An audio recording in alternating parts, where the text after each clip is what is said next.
সংযুক্ত আরব আমিরাতের international league টি-20 বা আইএল টি-20তে ডাক পেয়েছেন বাংলাদেশি পেসার মুস্তাফিজুর রহমান।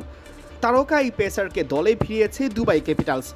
যদিও মুস্তাফিজের এই লিগে খেলা হবে কিনা তা নিয়ে রয়েছে সংশয়।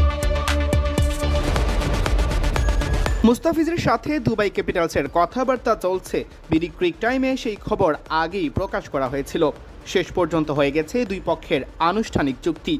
দুবাই ক্যাপিটালস 12 আগস্ট সন্ধ্যায় এক বিবৃতিতে জানিয়েছে ইংলিশ পেসার লুক উডের বদলি হিসেবে মুস্তাফিজকে ডিরেক্ট সাইনিংয়ে দলভুক্ত করা হয়েছে।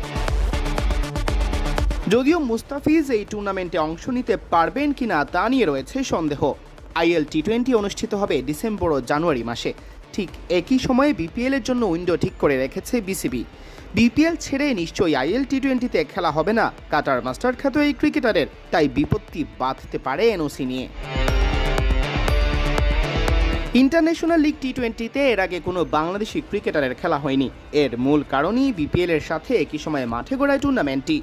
সাকিব আল হাসান অবশ্য দুবাই ক্যাপিটালসের জার্সি গায়ে জড়িয়েছিলেন, তবে আইএল টি-20তে নয়, দুবাইয়ের হয়ে তিনি খেলেছেন সর্বশেষ গ্লোবাল সুপার লিগে। মুস্তাফিজের আইএল টি-20তে খেলা হবে কিনা তা সময়ই বলে দেবে, তবে তার ডাক পাওয়াটাই আপাতত ভক্তদের জন্য খুশির খবর। সাকিব আল হাসানের পর ফ্র্যাঞ্চাইজি লিগগুলোতে মুস্তাফিজকে নিয়েই সবচেয়ে বেশি